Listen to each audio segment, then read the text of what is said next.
Adventures with Paul.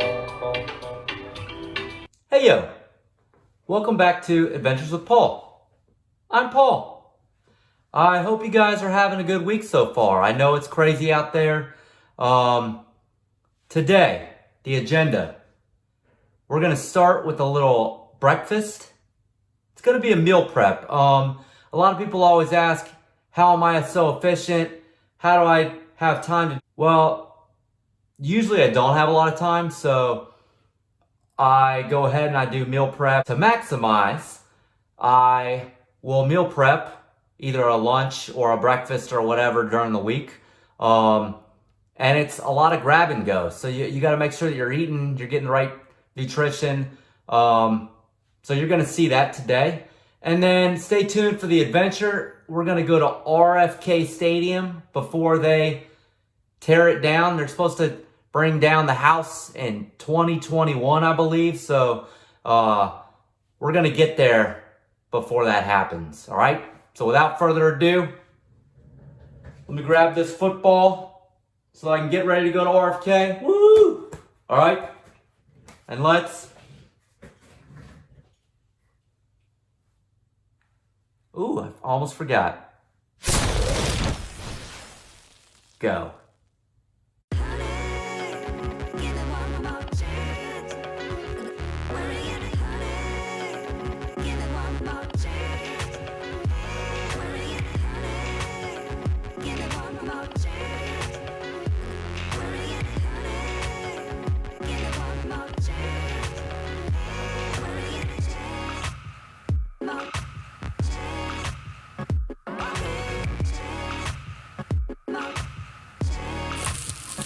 I want to break these apart. It's vegetarian Mexican chorizo, diced potato. I'm going to cook that for just a couple minutes. Added a cup of black beans and 4 cups spinach. Just going to mix all of this in until the spinach wilts. I'm going to add the eggs. This is 5 eggs and 5 egg whites.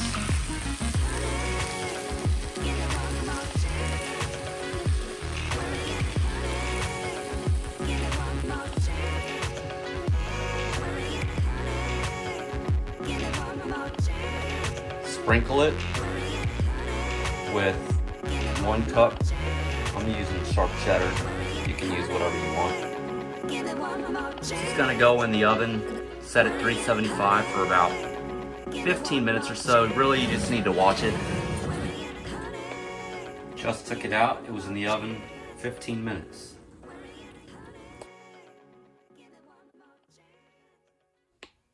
So you're probably thinking that I'm making this in the afternoon, but this is actually 9:07 a.m. You know what time it is? Taste test. All right. See that bite? Looks like it's going to be hot like usual.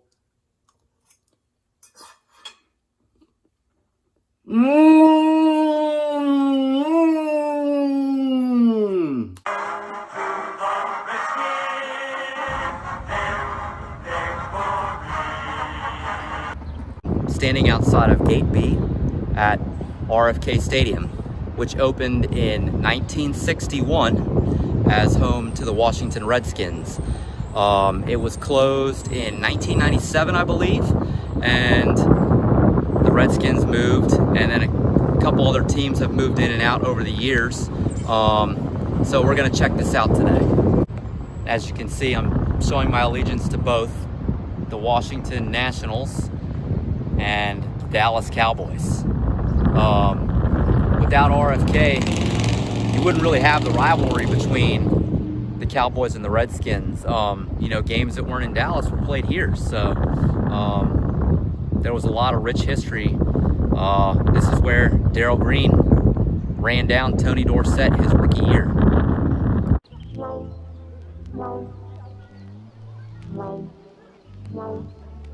This is where fans would have entered in 1961, as well as over the years. The first contest or any event within RFK, formerly District of Columbia Stadium, was a 24-21 Redskins loss at the hands of the New York Giants.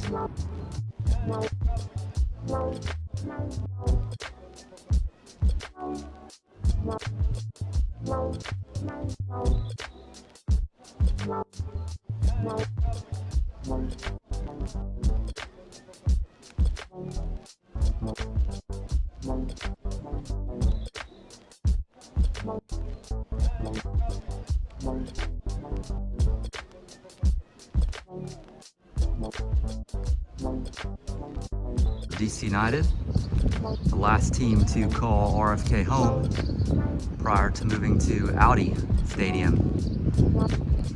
It's probably going to be one of the few shots you can get still remaining of the field and the stands before it's torn down.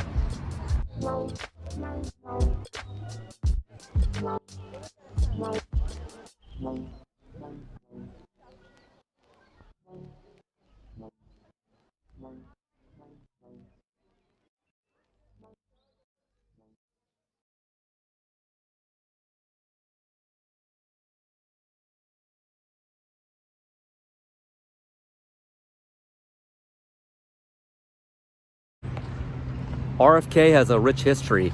It was not only the home for the Washington Redskins, but it was the home to 5 pro soccer teams, 4 of them playing in the NASL, as well as the DC United. 2 Major League Baseball teams. You had the Senators before they moved to become the Texas Rangers, and then the Nationals before they moved to Nats Park. It was also the site for 2 college football teams, George Washington before they disbanded their program in 1966, and the Howard Bison. You also have the Washington Freedom. It was the home to various events. It hosted 1 bowl game, which was the Military Bowl, prior to that moving to Annapolis. I'm definitely not going to be able to remember all these, so I'll give you some facts, but it hosted 5 NFC Championship games,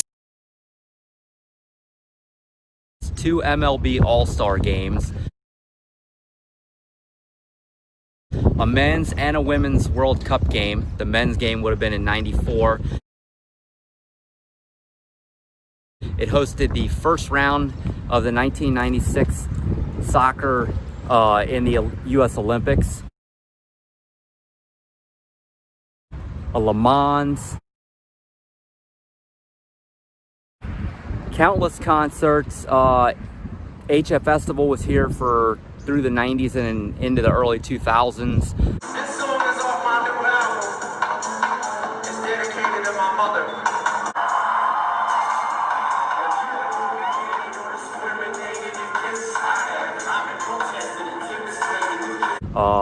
I think Grateful Dead performed here. Anybody you can think of probably has been in this stadium. I'll have to give you some more facts. I just can't remember all of them off the top of my head.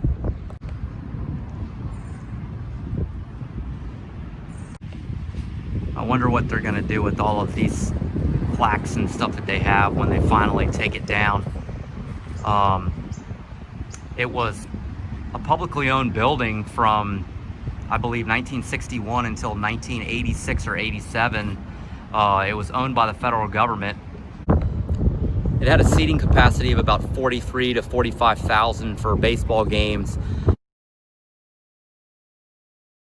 about 56,000 or so for football games. And believe it or not, in 1961, 47,000 fans filled the stands on Thanksgiving Day for a high school football game. I believe it was St. John's versus, which is a private school, versus the DC Public champion. And they had a lot of high school games over the years as well. The last concert was in 2015. It was the 20th anniversary of the Foo Fighters. So that's pretty cool.